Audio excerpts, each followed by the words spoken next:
Hi, welcome to the Swim Parent Podcast. I'm your host, Roxana Purdue. Today, my guest is Coach John Payne, better known as Coach JP.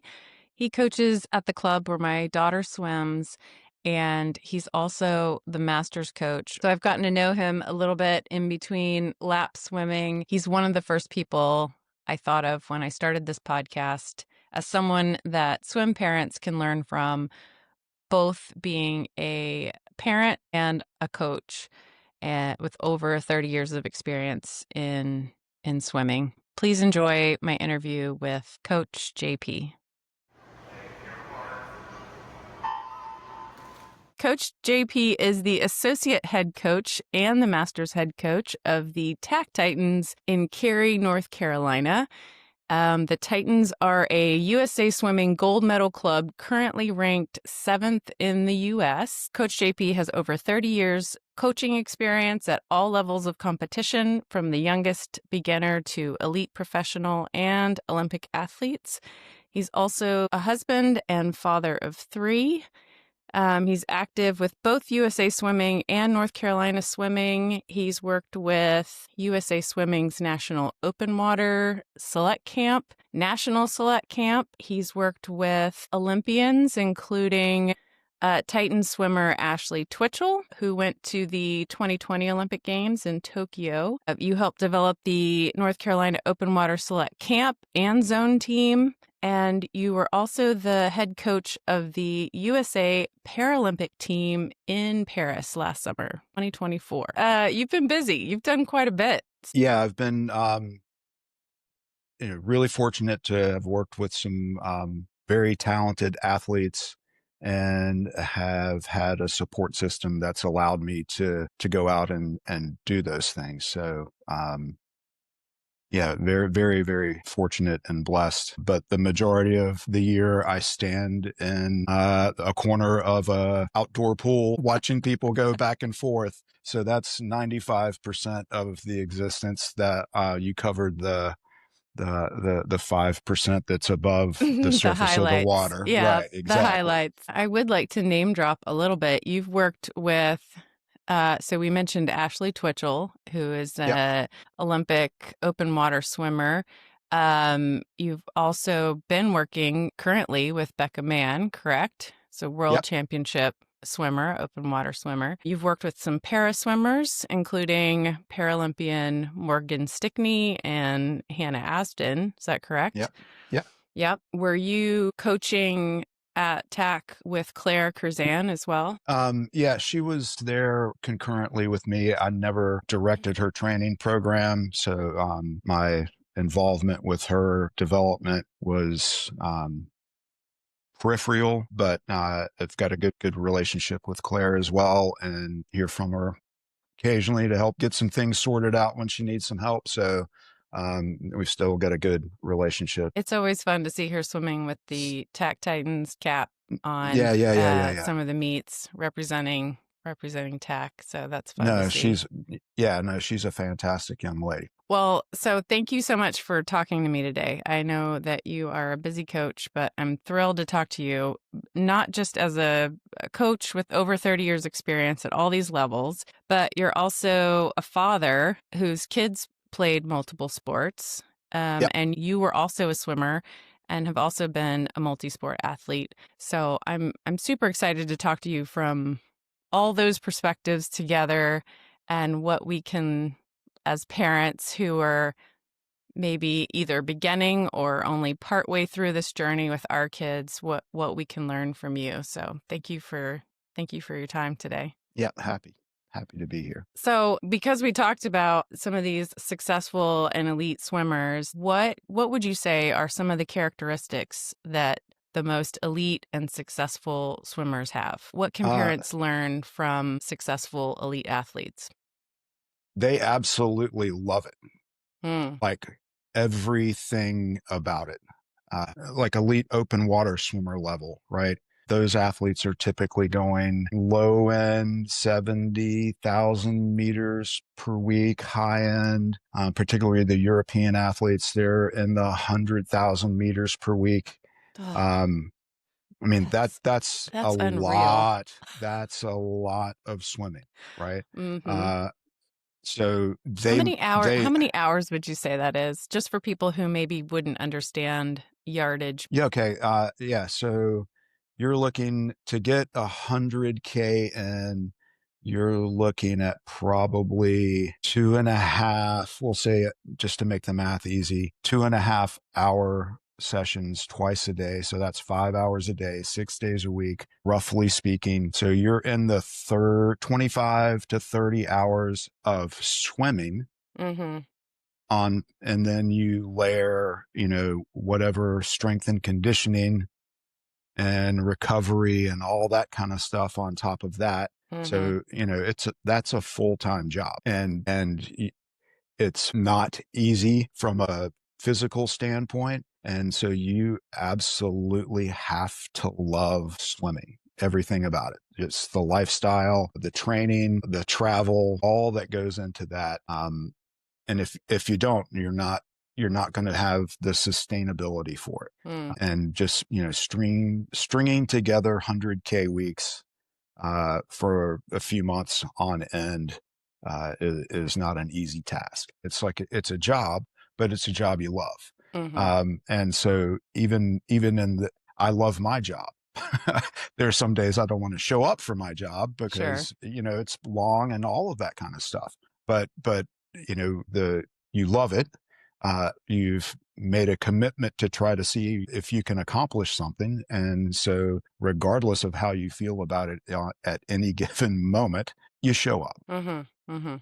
Willing to put in the work even when Right, you don't right, right, feel right. like it. Right. And the target doesn't care about how you feel about it, right? Yeah. It just doesn't. But it's there every day. And so you've got to show up every day to do the work of the day, right? And you do it to the best of your ability.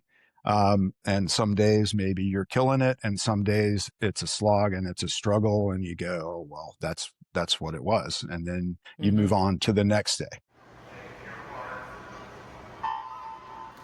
I've heard you talk about how it's a good sign that people are still swimming in their 50s, right? Because they still love it. Oh, So absolutely. how can Absolutely. parents help foster that in the beginning so that their kids either will continue to love it at an elite level or continue to love it at a recreational level? How do we do that? So, um, you want at the younger ages, you want them to have fun, Mhm. and fun can be defined and experienced in different ways, right? Mhm. So when you're younger, your fun is going to be more broadly experienced, right? You're going to have more fun doing different types of things. You want to Mhm. hop in the pool and you want to go swim. You want to pick up an instrument and you want to play that thing, right? So your fun is experienced more broadly and to see if you like it, right? Yeah. Is this something that's interesting to you that's going to grab you? Mm. And so you want a broad base of experience to figure out whether, you know, there's something that naturally grabs you about being a swimmer. So once that happens, when you can find fun in learning how to move your body in the water, showing up for the competitions and experiencing the racing, and then, do you like the flow of how meets work? Do you like practices? All of that kind of stuff goes into how much fun you're having in your experience of swimming at younger ages. And then they'll gravitate toward the things that they're having the most fun in.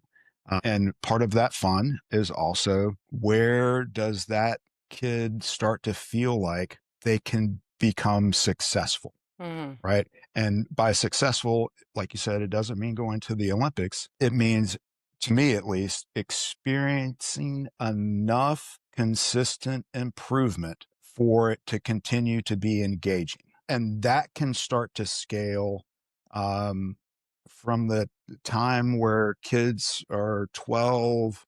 And it's a little younger now, but the bandwidth from probably 11 to 14 years old is where you start to see a narrowing of interests Mm-hmm. to, um, you know, one, maybe two outside of school, right? Mm-hmm. Um, then you start to see people winnowing down to, all right, this is the thing outside of all of the other requirements that people are placing on me. This is the thing that I'm going to kind of pursue for me, right?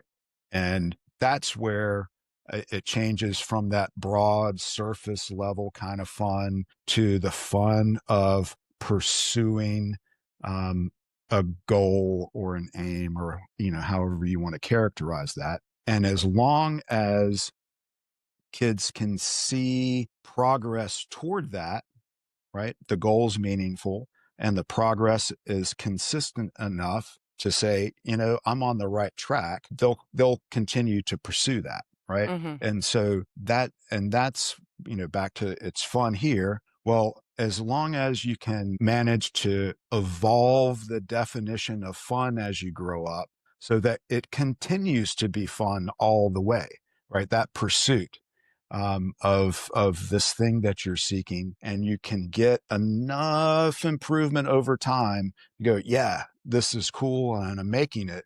Then you're going to follow that thing, and then you're doing what you love. You do something fun, Mm-hmm. regardless of the work, because it builds upon itself. It scaffolds you up as you go. One thing that's difficult about swimming, I think, in particular, versus other youth sports, is that it's an individual sport and it's very focused on time because times matter. And time is one of the ways that we measure improvements. So while you're talking about kids seeing improvements and that helping them stay engaged, do you only mean time? If not, what are some other ways to measure improvement that's not just time? Well, clearly it's a results-based game, Mm-hmm. ultimately, right? You can't And ignore you can't the ignore time. it. You can't ignore the time, right? That being said, once you can agree that the times are important, Yes. then you can start thinking about the process of getting to where you want to go. There's Right. no question that there's a lot of ups and downs that are riding on that fraction of time. But by the same token, right, we don't want to take that small fraction of the percent around the sport that is the experience of it, and have that kind of be the tail that wags the dog, right? Mm, There's a lot of other things that go into being involved as a swimmer mm-hmm. that can sustain you. And so being in a team environment and a culture that fits what you're trying to accomplish with swimming is what's going to allow you to have more fun, how enjoy it over the long term, um, instead of using the periods which might be frustrating from an outcome perspective that make you maybe question something, right? Yeah. There's if this was all just about swimming fast, Mm, it wouldn't be worth doing, right? yeah. There's got to be something more to it than that. And that something more to it is what allows you to sustain the longevity required to continue to improve over time. It's a delayed gratification, long-term development sport if it's done the right way. So Yeah. you need to have enough of a foundation underneath you to carry you the length of your journey, right? And that Yeah. journey could be, it can be up to being a professional swimmer. It could be up through 14, 15 years old when your kid suddenly decides, you know what, I want to be the best jazz saxophone player in the world, right? Knock yourself out, right? Yeah. Go for that. Yeah. Or it's, I want to swim through high school and be a contributor to my high school team and go to state championships and help that team trying to win, but I really don't care about it being a job in college. Mm-hmm. Or it's, oh, I want to go swim at the collegiate level. So you've got to have enough of a solid foundation to sustain you through whatever length of time that happens to be. What are some of the benefits, would you say, to kids who are struggling? I mean, that sounds weird to say that there would be benefits, but if it Um, was all just easy and they just shot straight up to the top, it seems like you'd miss some opportunities to learn along the oh, way. So, absolutely. And so, so some um, encouragement for parents and swimmers who have faced some slow improvements, or for one reason or another, it has just been kind of a more of a slog, just a harder process for them. right. So back to that long-term development idea. If you're physically mature for your age at 8, 9, and 10 years old, it's easy to get some outside signs of success, right? Yeah. You win heats, maybe you place in and score in championship events. You Mhm. win events, maybe, right? Mhm. And so you get all of these things that are coming from the outside that uh, tell you that whatever it is you're doing is right. Mhm. Okay. And that's Um, exciting for parents too, I will oh, say. it's exciting for And everybody, right? that's when you're tempted to say, start college recruiting, now. Yeah. Exactly. I'm serious. Right. I'm No, just no, no, being no, no, no, honest, no, when no, they're no, young no. and they have early success, it's really easy just to be Oh, like, "Oh, yeah, a- well, here we're going." absolutely, absolutely. And fair enough, right? Everybody's normal Yeah. in that regard, right? Yeah. So that no harm, no foul. You've you're doing what most folks would do. Uh, but those athletes, and I won't say in every single case, but in enough cases, Mhm. what they don't learn when they're young, uh, and they have early, easy success, Mhm. is how to work, because they don't necessarily have to, because they're a little bigger and a little stronger, and that goes a long way. And or number two, they don't necessarily have to learn or have to make technical changes to strokes, because what they're doing is working. So why are you asking me to change something that is Yeah. working? Right? Mhm. Again, makes perfectly good sense. All Sure. right. Once you get to 11 years old, um, and again, it's a little younger for girls, a little older for boys. Uh, this thing happens, right? And you're on the ride of Mhm. puberty.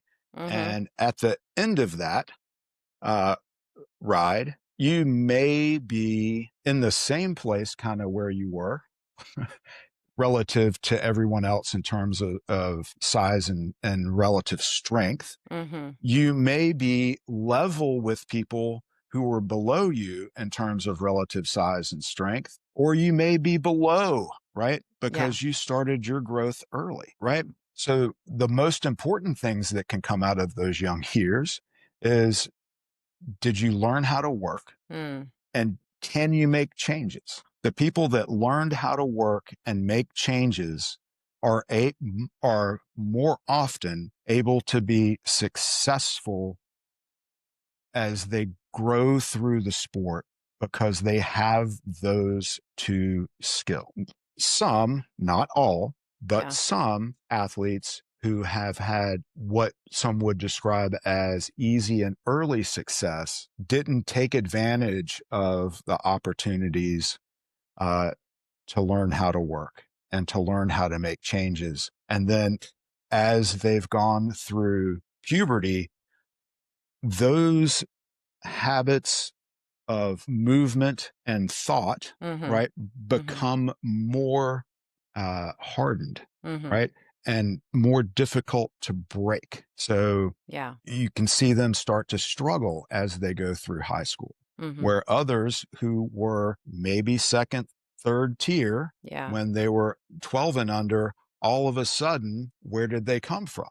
Well, they were products of loving what they were doing, Mm-hmm. loving the work, figuring out how to make changes because they wanted to improve.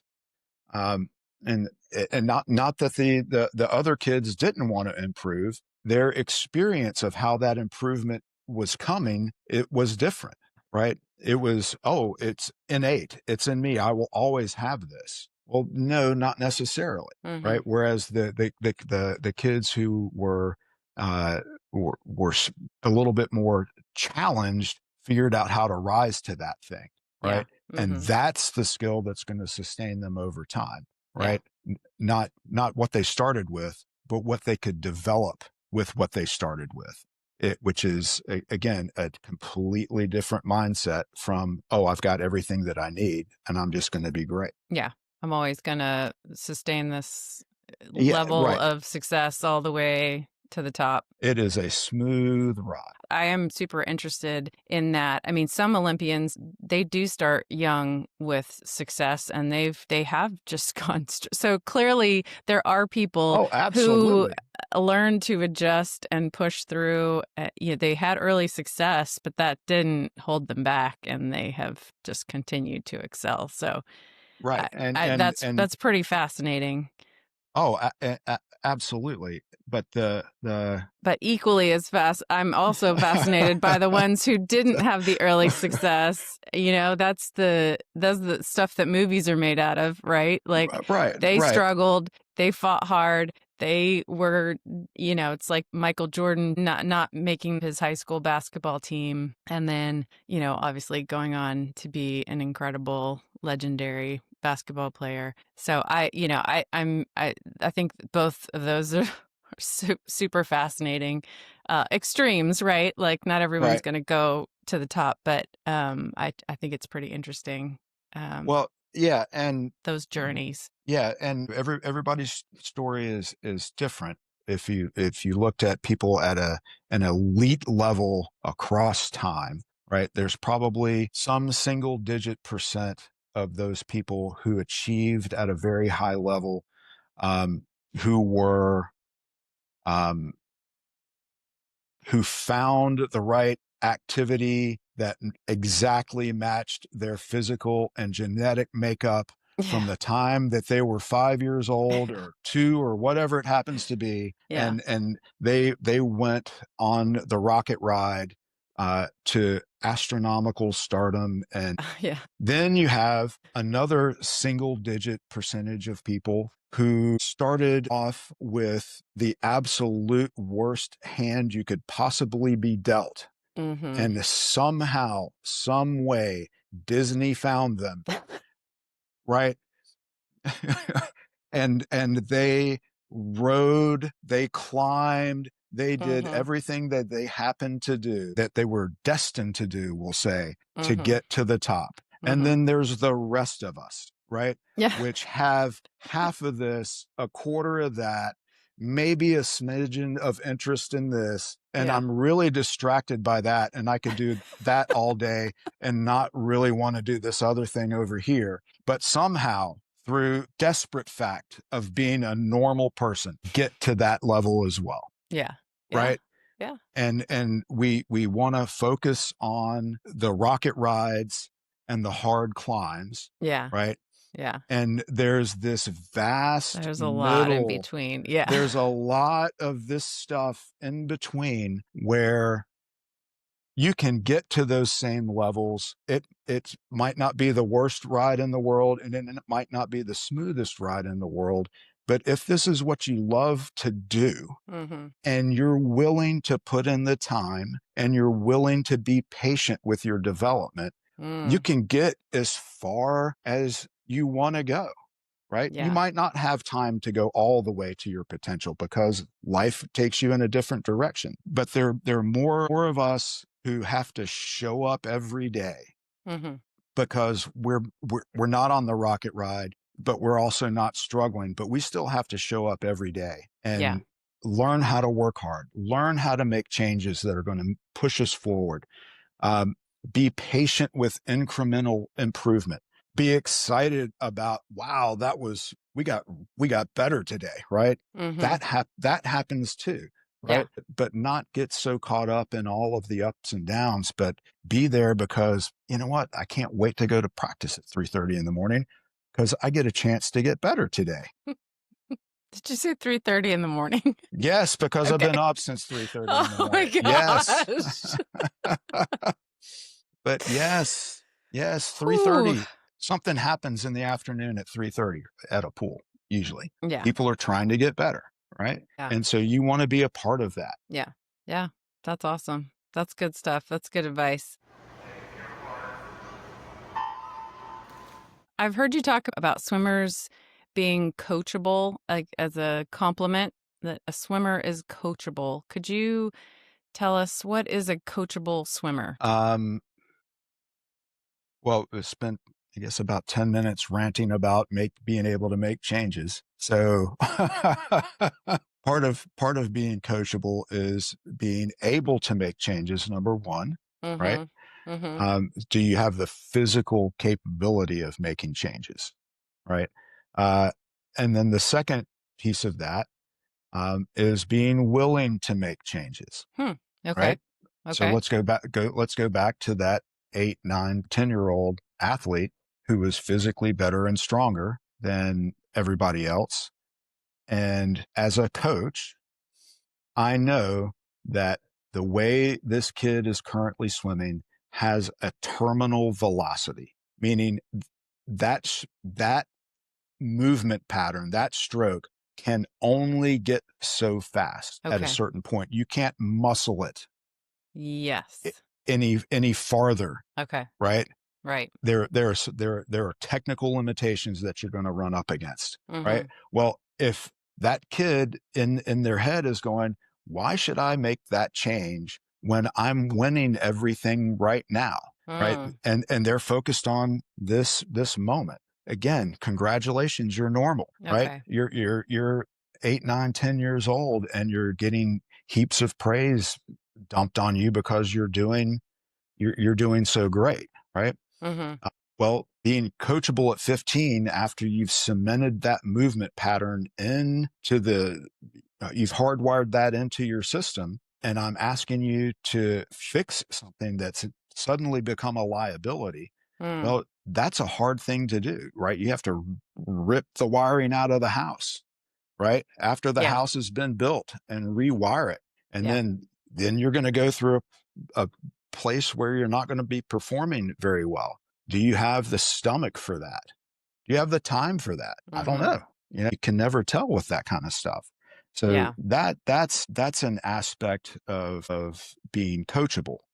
Um, but if the belief and expectation coming through that is that you don't have to change anything that you're doing from the time that you're 10 years old to the time that you're 18 and you leave high school and move on from your club to do whatever. If you get so stuck in your ways at that young age that you're not able to progress, you're going to be stuck here. You're never going to improve.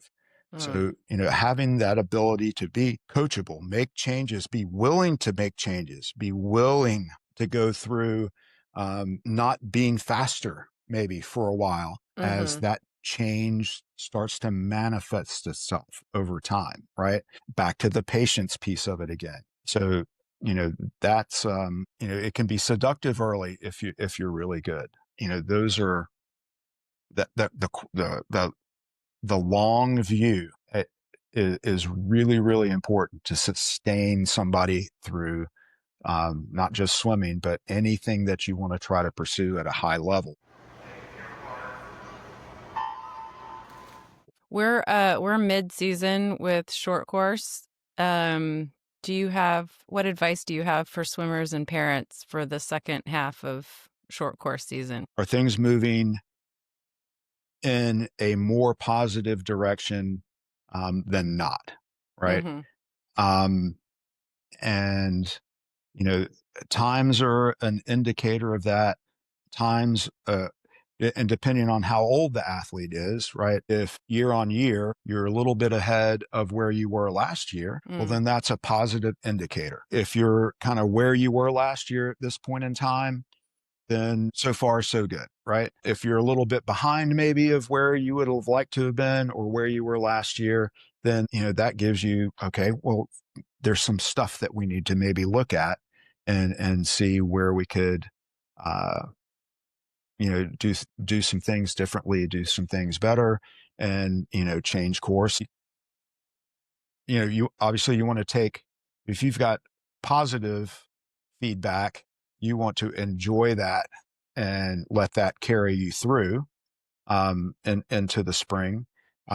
If you have not great feedback, but based on what you were expecting, then it's not the end of the world, right? Hmm. So in any improvement curve, right, the slope starts to flatten out, right? Yeah. Yeah. Um, and that doesn't mean it can't continue to, move up, right? Right. Yeah. Right. So, and if you can plot it out over a long enough period of time, you'll see rapid improvement, level improvement, rapid improvement, right? Hmm. And Hmm. you know, if you were climbing a mountain and you stepped into an open field and the sun broke through and the temperature rose, right? You would be, the hills are alive with the sound of music, right? I mean, But I if you, would be, but I don't right, know about right. everyone But if you're all, if you just left base camp else. and, you know, a whiteout came in and you're clinging to the side of the mountain for your life, your experience of that is going to be different, but you're still climbing the mountain, Yeah. right? Yeah. So if you have to dig in and hunker down and weather a storm, then dig in and hunker down and weather the storm.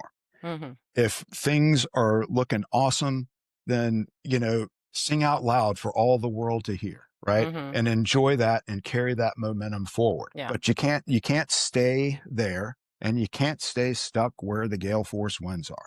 You have to keep moving to get to the next place. And just up the mountain, the people that were stuck in the gale force winds are going to be singing the sound of music. And then the other people are going to be hunkered down weathering the storm, right? It all comes back around because we're still climbing, Hmm. right? We're Hmm. still climbing, right? The only way to stop that is to get off the mountain, Yeah. right? Yeah. So, work together, push through the hard stuff, enjoy the good stuff, right? But but enjoy each other along the way, have as much fun as you can along the way and see how, maybe you get to the top, right? Yeah. Maybe you get close. Maybe you Yeah. get to the point where, yeah, this is enough for me. So, my last question for you is, I know that you are a musician, a drummer, and I've heard Yep. you talk about swimming and music and the relationship between the two and how you've seen that over the years. Could you talk a little bit about that? Um, well, this will be like all Mr. Miyagi and, all that kind of stuff. We But love Mr. Miyagi. We love Mr. Miyagi. absolutely. So there's every stroke has a rhythm, tempo, and time, Mm-hmm. right? Yeah. And there are patterns of movement, um, and the rhythm, tempo, and timing, when everything is linked together, right? Mm-hmm. It flows really well, Okay. right? And as long as those movements are connected, you can Mm-hmm. speed them up and slow them down. And there's no jerkiness in those movements, no hesitation. The kids these days would say no glitches, I guess. Right. Um, and music flows Mm-hmm. and there's dynamics to it. Mm-hmm. You bring voices in, you bring voices out, you bring volume in, you bring volume out. There's a lot of things that happen there that go back into the rhythm, tempo, and timing of swimming, more or less powerful, right? As a drummer, you can be like, if a beat has a width, right? As a drummer, you can sit in the middle of that, right? And they call that being in the pocket, right? Mm. You could be at the leading edge of that width of the note and feel like you're pulling the music along. You can sit behind that, right? And feel like you're pushing the music along, Okay. right? Yeah. And you have experiences of songs that feel like they're just down in the groove, and then you have experiences of songs that feel like they're moving things forward on purpose. And then you have experiences of songs where they're laying back, right, and pushing things forward. So rhythm, tempo, and timing in a stroke, um, you can push tempo, right? You can put like, so breaststroke and butterfly, those are typically more kick driven strokes, right? Mm-hmm. So when you're wanting to push tempo, where do you push tempo, right? We push tempo through your kick, right? There's a specific way, a specific place where that comes right in the pocket and doesn't get you out of the rhythm of your stroke. Right? So you have to learn how to push tempo and adjust the rhythm, rhythm and timing of your stroke to match that tempo. Does that hang together? Yeah, that makes a lot of sense. That's Right. fascinating. I had absolutely never thought about that before. Right. And then one of the things that I like to kid myself I'm good at is working with endurance athletes. You Right. are definitely good at that. So, Yes. so let's say you're holding minutes for 100 meters freestyle, right? Yeah. Um, Pace. Mm-hmm.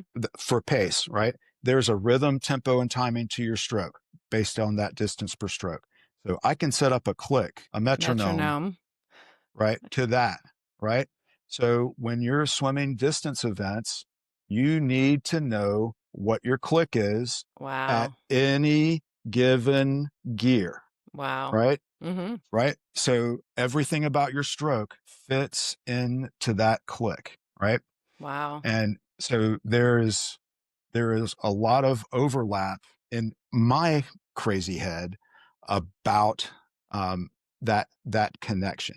Mm-hmm. Um, and it also, most kids love music, Yeah. right? A lot of kids, particularly when they're young, you know, parents, if they have the ability and the time, put kids into music lessons, Mm-hmm. right? And some Mm-hmm. of them continue on through high school, some of them don't, whatever. But it's also a good hook into talking about that aspect of swimming, Yeah. right? And you're playing these notes, right? Some BPM or some click, and your teacher bumps the metronome up on you, right? Now you have to hold it here. Well, Mm-hmm. and from a training perspective, right? You start skills at low speeds, Mm-hmm. you bring them up, right? So you practice at low tempos when you're learning new music, then you bring it up to speed, and then you have to make it musical, right? Yeah. Same thing. You learn skills one piece at a time, you bring them up to speed, and you try to perform across it. Another way to think about it with kids who um, do music or theater or whatever it happens to be, right? You practice, you rehearse, you perform. Yeah. You practice, you rehearse, you perform, Yeah. right? And that's exactly what we do, right? Yeah. And then it gives you a way. It's like, all right, well, if you're in a play and you're the leading character, right? Are you going to show up when the curtain opens and not know your lines? No. No, no, you wouldn't want to do that, right? Yeah. So we're teaching you your lines. You're Mm-hmm. rehearsing your lines every day. So when the curtains open, the lights go on, right? Mm-hmm. You can perform, Yeah. right? So there's lots of ways to tie, Similarities. Yeah. yeah, right, to tie all that kind of stuff in. Um, and not necessarily talk about swimming, but start to make connections in other areas where they may have learned something playing music that allowed them to get through a sticky place Mm-hmm. that you might remind them of, and they go, oh, I know how I did that before, I can do it here, Yeah. right? And Yeah. just start making as many connections in their heads as possible about how to improve, right? There's not just one way, there's multiple ways and multiple paths to improvement. And, you know, giving them as many tools and the ability to recognize when a situation calls for which tools in the toolkit to bring out so that they can, get at what they're trying to improve on and move forward. That's If that amazing. when is your book going to come out? Because I think you should write. I think you should write a book about this. I'm just putting it out there. Maybe, maybe Becca Mann can write it for you because she talks a lot, because she's a writer and she talks a lot about music in swimming and Yeah. long distances, the endurance swims. So Yeah. you No, should picture the idea. You write the book. She helps you write the book.